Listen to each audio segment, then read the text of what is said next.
नमस्कार, खबर उत्तराखंड देख रहे हैं आप। मैं हूं आपके साथ ज्योति। चलिए रुक करेंगे खबरों का। मुख्यमंत्री पुष्कर सिंह धामी उत्तराखंड में दिसंबर में होने वाले इन्वेस्टर्स समिट को लेकर विदेश यात्रा पर हैं।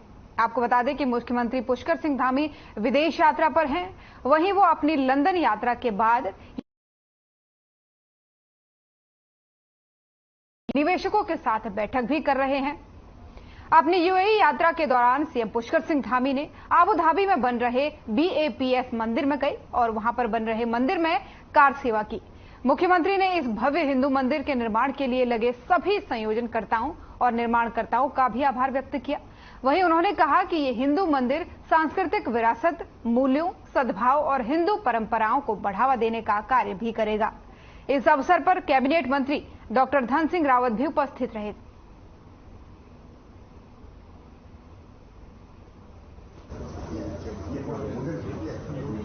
मंदिर के निर्माण का काम हम सब के लिए बहुत ही गौरव के क्षण है और निश्चित रूप से यहाँ पर आकर मैं समझता हूँ भगवान की कृपा से हम यहाँ पहुँचे हैं। मैं इस अवसर पर सभी निर्माणकर्ताओं को, सभी इसका संयोजनकर्ताओं को, प्रमुख स्वामी जी महाराज को नमन करता हूँ। साथ ही हमारे आदरणीय प्रधानमंत्री मोदी जी का कि उनकी प्रेरणा से भी इस मंदिर का काम हो रहा है और उन्हीं के कर कमलों से आगे ये मंदिर का जो शिला पूजन से लेकर यहाँ पर इसके उद्घाटन का भी जो है कार्यक्रम होना है। तो आज कहीं न कहीं उनके नेतृत्व में पूरे विश्व के अंदर हमको मान, सम्मान, पहचान और लोगों के बीच में सहयोग प्राप्त हो रहा है। ये उनका करिश्माई नेतृत्व है, उनका भी हम आभार व्यक्त। मसूरी विधानसभा क्षेत्र में सड़कों को दुरुस्त करने और नई परियोजनाओं के तहत बनने वाली सड़कों को लेकर कैबिनेट मंत्री गणेश जोशी ने अधिकारियों को निर्देश दिए हैं। उन्होंने बैठक की। वहीं कैबिनेट मंत्री गणेश जोशी मसूरी विधानसभा क्षेत्र से विधायक हैं और वो अपने विधानसभा में सभी मूलभूत सुविधाओं को पहुंचाने के लिए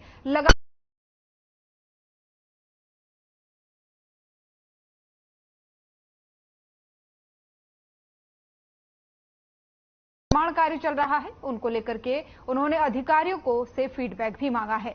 वहीं कैबिनेट मंत्री गणेश जोशी ने अधिकारियों को निर्देश दिए सभी स्वीकृत कार्यों को जल्द से जल्द पूरा किया जाए, जिससे क्षेत्रवासियों को इसका लाभ मिल सके।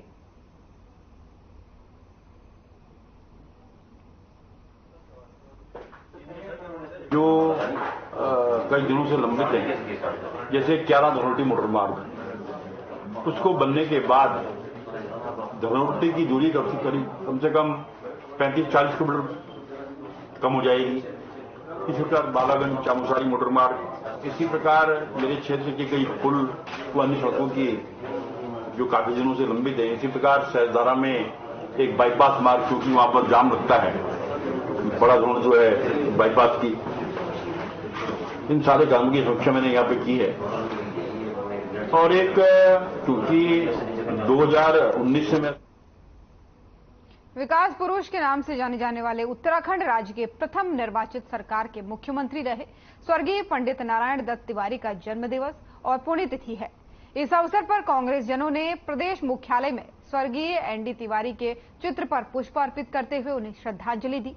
वहीं श्रद्धांजलि कार्यक्रम में मौजूद रहे कांग्रेस पार्टी के महानगर अध्यक्ष जसविंदर गोगी का कहना है कि प्रदेश में ND तिवारी की दूरगामी सोच के परिणाम स्वरूप राज्य में औद्योगिक क्षेत्र को विकसित करने के लिए यहां नौजवानों को रोजगार के अवसर हुए थे। उन्होंने कहा कि ND तिवारी ने राज्य में विकास की बुनियाद डालते हुए 900 करोड़ की वार्षिक योजना का आकार बढ़ाकर 5,000 करोड़ तक पहुंचाया। जब तक सूरज चांद रहेगा। देखिए, पंडित नारायण दत्त तिवारी जी की आज पुण्यतिथि भी है और जन्म दिवस भी। आज हम लोगों ने उन्हें याद किया है महानगर कांग्रेस कमेटी देहरादून में, और एक श्रद्धांजलि दी गई है, क्योंकि जो बुनियाद उन्होंने रखी है इस प्रदेश में वो हमेशा याद की जाएगी। भले वो सिडकुल के बिहार पे हो या युवाओं के लिए जो उन्होंने योजनाएं बनाई हैं। और ND तिवारी मात्र उत्तराखंड के नहीं, वो पूरे देश के बहुत बड़े नेता थे। तिवारी जी का जो राजनीतिक जीवन है और जिस प्रकार से उन्होंने राष्ट्रीय स्तर पर, उत्तर प्रदेश के स्तर पर हमें प्रतिनिधित्व दिया, जो उनकी विकास के प्रति एक दृष्टि थी, जो उनके समाज के प्रति एक दृष्टि थी, और जिस तरीके से उन्होंने उत्तराखंड के प्रथम मुख्यमंत्री के रूप में इस राज्य को इस तरीके से स्थापित किया कि अगर मैं ये कहूं कि आज जो उनका ही स्थापित किया हुआ है उसी से हम अपना काम चला पा रहे हैं और कुछ बहुत नया उसके बाद अभी तक हम लोग जोड़ नहीं पाए हैं, तो ये गलत नहीं होगा। वो विकास पुरुष के नाम से जाने जाते थे। नैनीताल जिले के बल्यूटी में जन्मे नारायण दत्त तिवारी ने केंद्र से लेकर उत्तराखंड और यूपी की राजनीति में अपनी अलग पहचान बनाई। राज्य के दिशा और दशा बदलने की सोच रखने के लिए उन्हें विकास पुरुष की पहचान भी मिली थी। वहीं नारायण दत्त तिवारी की जयंती के उपलक्ष्य में हल्द्वानी में सभी राजनीतिक दलों के नेताओं ने उन्हें याद किया। याद करते हुए श्रद्धासुमन भी उन्हें अर्पित किए। इस मौके पर कांग्रेस भवन स्वराज आश्रम में विधायक सुमित हृदय समेत तमाम कांग्रेसी जनों ने उनकी तस्वीर पर पुष्प अर्पित किए और साथ ही साथ उन्हें याद किया। वहीं एनडी तिवारी के भतीजे कांग्रेस प्रवक्ता दीपक बल्यूटिया ने एनडी तिवारी की जयंती पर श्रद्धांजलि कार्यक्रम का आयोजन किया।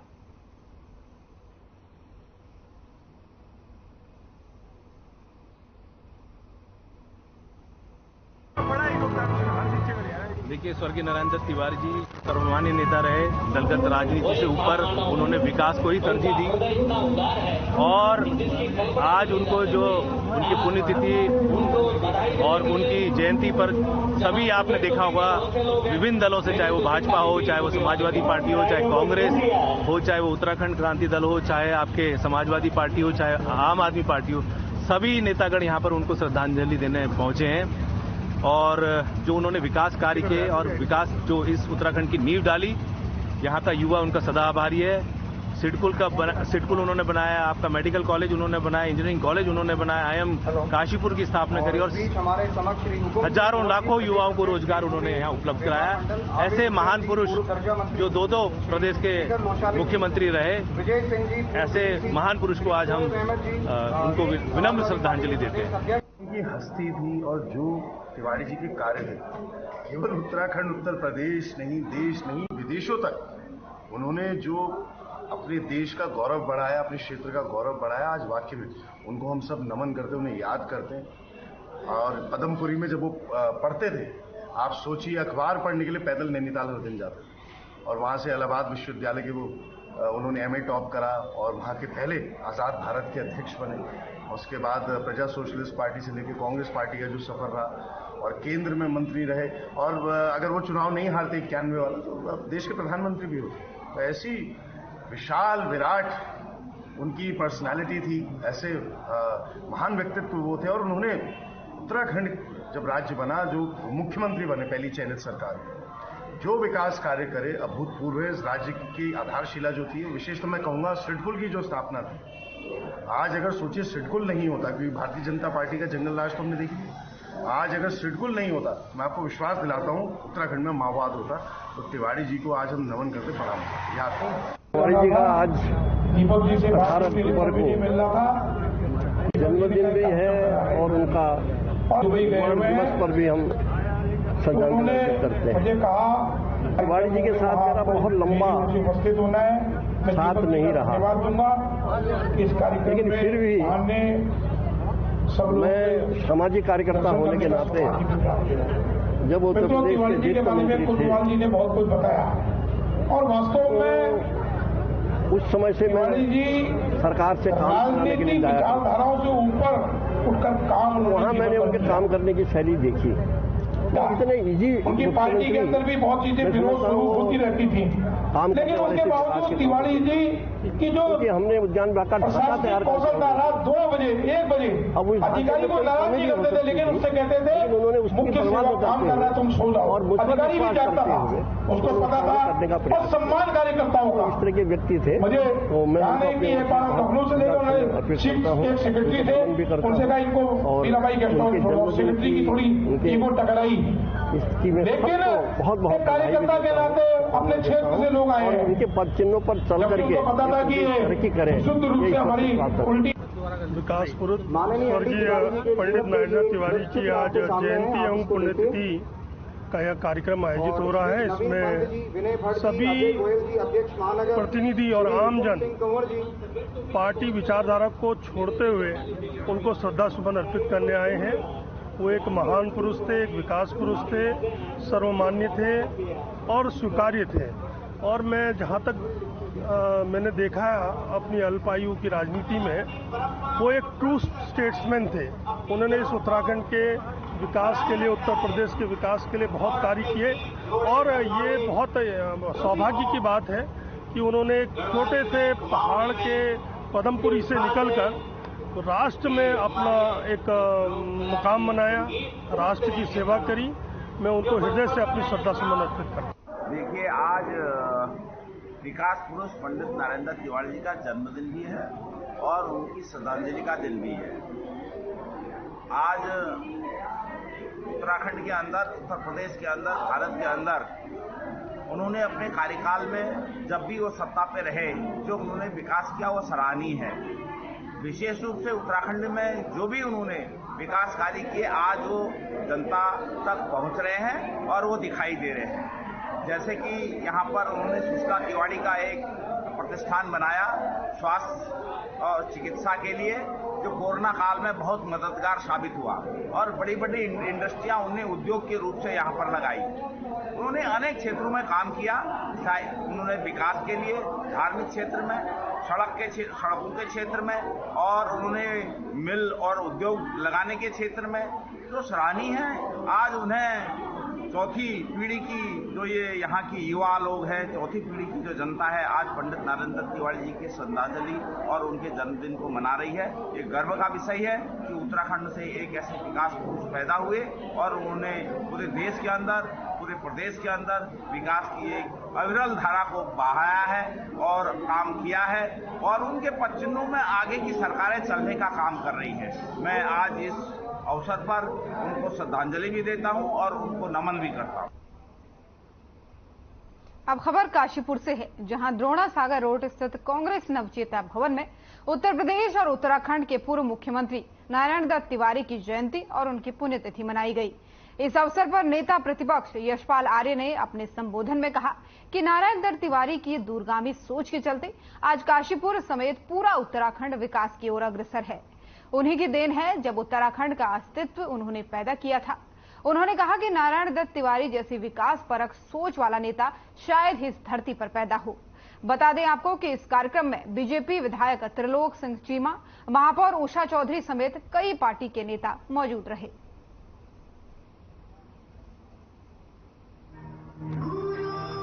श्रद्धेय तिवारी जी महान स्वतंत्रता संग्राम सेनानी, गरीबों के, कमजोर के वर्गों के, शोषितों के, वंचितों के हमेशा पैरोकार रहे, सुदृढ़ संभाव के प्रतीक रहे।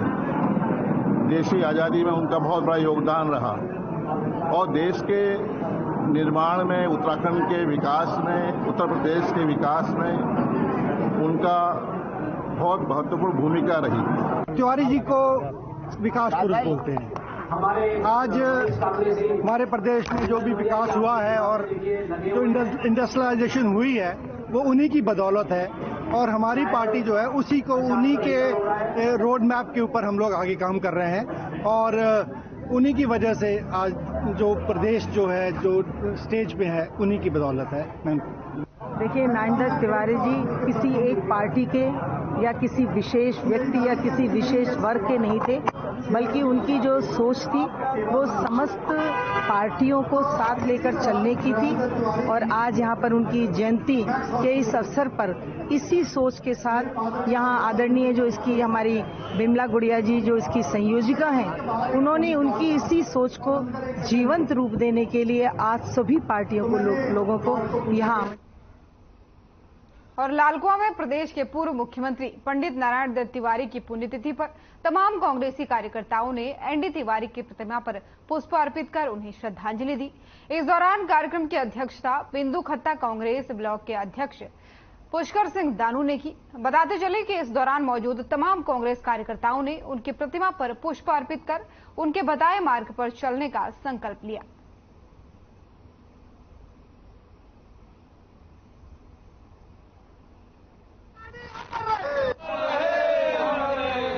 उनकी जन्मदिन और पुण्यतिथि दोनों ही एक साथ मनाई है और अन्य भी बहुत जगह प्रोग्राम हैं वो हो रहे हैं। तो मैं ये कहना चाहूँगा कि एनडी तिवारी जी जो है जहाँ विकास की बात आती है तो वहाँ तिवारी जी का नाम सबसे पहले आता है, क्योंकि जो ऐतिहासिक फैसले एनडी तिवारी जी ने अपने कार्यकाल में लिए थे वो आज मैं सरकार से ये मांग करना चाहता हूँ कि एनडी तिवारी जी के लिए एक बढ़िया सा एक स्मारक बनाया जाए, क्योंकि उनने दलगत राजनीति से ऊपर उठ के काम किए हैं। जो विकास किए हैं वो हर दल के व्यक्तियों के लिए और गरीब जनता के लिए सभी के लिए आज काम आ रहे हैं। स्वर्गीय श्री पंडित नरेंद्र तिवारी जी जो विकास पुरुष कहलाए जाते थे, उनके जयंती और पुण्यतिथि के अवसर पर हम लोग जो है यहाँ पर सारे कांग्रेसजन इकट्ठे हुए हैं और बिंदु खातवासी इकट्ठे हुए हैं।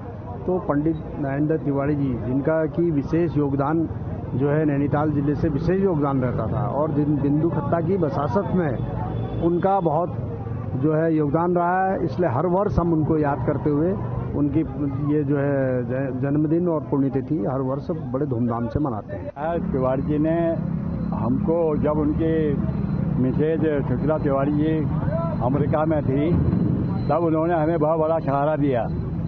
उन्होंने कहा था कि अगर यहाँ पीछे आ गई थी, पीछे आने के बाद उनको हटाने का वो आया था तो उन्होंने तुरंत वहाँ से आह्वान किया कि उनको ना हटाया जाएगा, हटाओगे तो बुलडोजर जो है मेरे सीने में चलाया जाएगा।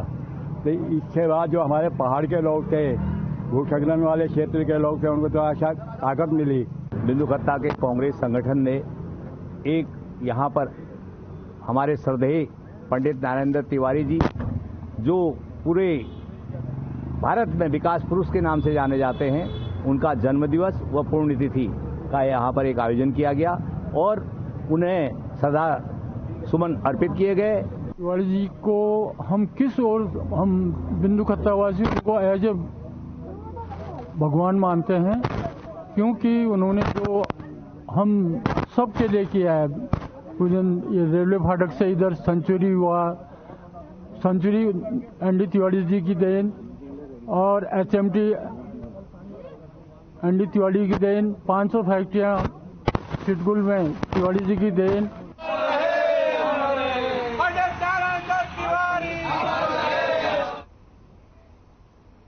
राजधानी देहरादून में दिसंबर में होने वाले इन्वेस्टर समिट को लेकर तैयारियां लगातार जारी हैं। देहरादून के महापौर सुनील उनियाल गामा ने कहा है कि जो लोग विदेश से उत्तराखंड आ रहे हैं वो यहां से इन्वेस्टरों की संख्या भी काफी बढ़ेगी, साथ ही साथ रोजगार के साधन भी बढ़ेंगे, जिसके लिए स्वच्छता और सुंदरता पर विशेष जोर दिया जा रहा है।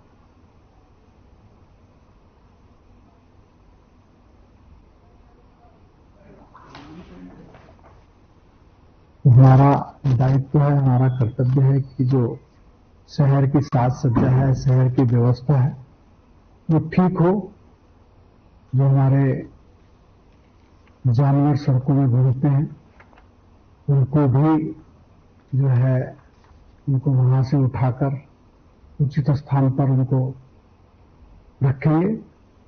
और जो लाइट की व्यवस्था है, लाइट की व्यवस्था ठीक करने के लिए अधिकारियों को कहा है, जो सफाई की व्यवस्था उसको ठीक करने के लिए कहा है और चुस्त दुरुस्त करने के लिए कहा है।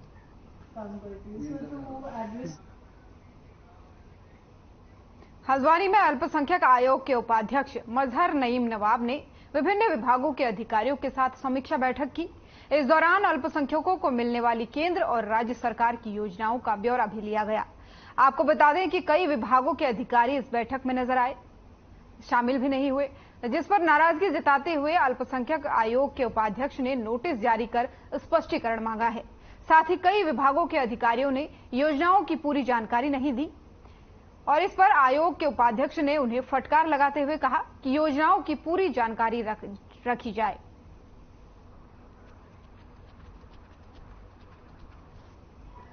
सरकार की योजनाएं हैं, चाहे वो भारत सरकार की हो, उत्तराखंड सरकार की योजनाएं हो, उन योजनाओं को हमने आज पूरी तरीके से उनका मॉनिटरिंग की है, उनको देखा है। उन योजनाओं का निस्तारण किस तरीके से हो रहा है, क्या वो योजनाएं अंतिम छोर में बैठा व्यक्ति जो लाभार्थी है उस तक पहुंच रही हैं, उनका निस्तारण किस तरीके से हो रहा है, इसको लेकर के हमने बैठक की। और ये अल्पसंख्यक से संबंधित नहीं, ये पूरी योजनाएं जो उत्तराखंड सरकार की हैं और भारत सरकार की हैं, उन योजनाओं का पूरी तरीके से आज समीक्षा बैठक की गई है। वहीं कई अधिकारी यहाँ पर मौके पे नहीं थे। जो अधिकारी नहीं आए हैं, जिन्होंने इस बैठक में हिस्सा नहीं लिया है, और जिन अधिकारियों ने पूरी तरीके से संतोषजनक जवाब नहीं दिया है, जिनको विभाग योजनाओं को चला रहा है, उस विभाग के अधिकारी को, विभागीय अधिकारी को अगर योजना के बारे में जानकारी नहीं है तो ये गंभीर मामला है। उनके खिलाफ सख्त कार्रवाई की जाएगी। जो अधिकारी नहीं आए उन्हें नोटिस दिया जाएगा, स्पष्टीकरण मांगा जाएगा। देखिए, हमारा और अधिकारियों का जो काम करने का ढंग होना चाहिए, हम लोग मिलकर के काम करें, सरकार की योजनाएं उस व्यक्ति तक पहुंचाएं जो उसका लाभार्थी है। सर, वही बात कर रहे हैं सुशीला तिवारी पर, जो यहाँ पर लेकर के कुछ चीजें आपने अभी संज्ञान में ली, आपने देखिए, सुशीला तिवारी का जो मामला है वो बहुत गंभीर मेरे सामने आया। एक डॉक्टर दूसरे डॉक्टर पर अगर ये आरोप लगा रहा है कि उस डॉक्टर की गलती से किसी की मृत्यु हुई या किसी की लापरवाही से इलाज सही नहीं हुआ, तो ये एक गंभीर मामला है। वहां पर सीधे सीधे मैं मानता हूं कि वहां का डिसिप्लिन, वहां का जो प्रशासनिक अमला है वो वहां देखभाल नहीं कर रहा है। हमने आज निर्देश दिए हैं और साफ तौर से कहा है कि 3 दिन के अंदर वहां की व्यवस्था सुधारेंगे, और वहां जो व्यवस्थाएं हैं उनकी व्यवस्थाओं की जिम्मेदारी एमएस और सीएमएस की होंगी। वो पूरी तरीके से वहां की जिम्मेदारी लेंगे। आज हमने इसके लिए निर्देश दिए हैं और जल्दी इसका निरीक्षण भी किया जाएगा, और इसको पूरी तरीके से जो वहां कमियां हैं वो सरकार के समक्ष रखते हुए उन कमियों को पूरा किया जाएगा। प्रशासन के द्वारा यहाँ पर कुछ मदरसों में यहाँ पर एक कार्रवाई भी की गई थी। देखिए, मदरसों का मामला जो है वो सरकार गंभीरता से ले रही है, और हमने भी इसको गंभीरता से लिया है। जो मानक के अनुकूल नहीं है, जो मानक के अनुसार मदरसे नहीं चल रहे हैं, जो नियम के विरुद्ध चल रहे हैं, खाली आप बच्चों के भविष्य से खिलवाड़ कर रहे हैं, उन मदरसों के संचालकों के ऊपर सख्त कार्रवाई होगी। ये सरकार की भी नीयत है और हम लोगों का भी कर्तव्य बनता है कि हम इसमें सहयोग करें। वहीं गौलापार में भी एक आवासीय विकलांगों का स्कूल था, उसमें भी अश्लीलता। देखिए, जिस तरीके से चला रही हैं, चाहे वो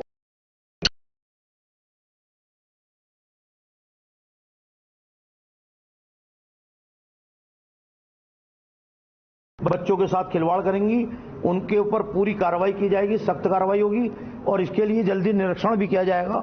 जो बचे हुए मदरसे, स्कूल और इस तरीके की संस्थाएं हैं, उन पर पूरी निगाह हमारा काम है रखने का, और सरकार का काम है, उन पर निगाह रखी जाएगी।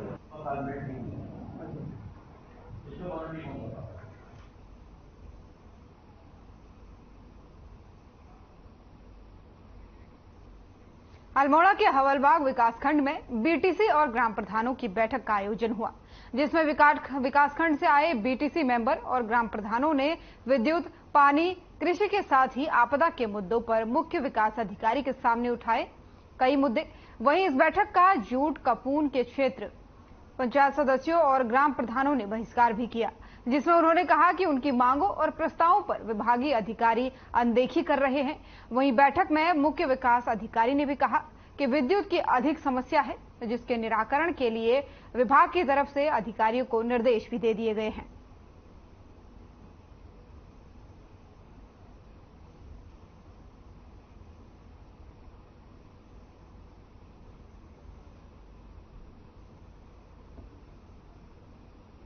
सबसे ज़्यादा समस्याएं जैसे बिजली को लेके हैं, उसमें हमारे जो यूपीसीएल के एक्शन साहब हैं वो भी मौजूद थे। पहले भी बीटीसी में वही समस्याएं उठा रही थी। इसको बहुत प्रायोरिटी बेसिस पे मेरे स्तर पे भी फॉलो किया जाएगा। इसके अलावा अन्य जो हमारे यूरेडा से रिलेटेड समस्याएं हैं या पीडब्ल्यूडी की समस्याएं हैं, सभी समस्याओं में जितनी भी समस्याएं हैं बार बार ये नेक्स्ट बीटीसी में ये ना उठें, उसका निराकरण किया जाए। उसमें मैंने जो बीडीओ हैं हमारे, उनको हमने निर्देश भी दे दिए हैं। जैसे कि आपका होता क्या है ना, बहुत सारी समस्याएं उठाई जो जाती हैं उसको हम डॉक्यूमेंट नहीं कर पाते हैं। जो समस्याएं हैं वो विकास खंड के लेवल पर ही रह जाती हैं और जिले स्तर पर मॉनिटर नहीं की जाती है। आज की बीडीसी की बैठक में हमारे मुख्य रूप से बिजली, सड़क, पानी और स्वास्थ्य संबंधी समस्याएं सामने आई हुई हैं, और मैं समझती हूँ कि बीडीसी बैठक के जरिए कई हद तक इनको जो भी समस्याएं हैं इनको हल करने का प्रयास किया जाएगा। और यहाँ जो जिले के सक्षम अधिकारी मौजूद हैं उनके लगातार 3 बैठकें यहाँ पहले हो चुकी हैं। अपने क्षेत्र की समस्याओं के साथ साथ ग्राम प्रधानों की और बीटीसी मेंबरों की एक पुरजोर मांग चल रही थी कि जो जमानत राशि है वो जमानत राशि कभी लौट कर नहीं आती है, जबकि नियमानुसार वो कुछ पैसा तो जमा होता है। हमने ये जानना चाहा कि पिछला हिसाब क्यों नहीं आता है, आज तक नहीं आ रहा है। साथ ही अगर मेरे क्षेत्र में देखें तो आपदा के बाद किसी भी विभाग ने वहाँ पर पूर्ण रूप में लापरवाही बढ़ती है। अगर आप चौंसली मोटर मार्ग को देखते हैं। और खबर उत्तराखंड में फिलहाल इतना ही। नमस्कार।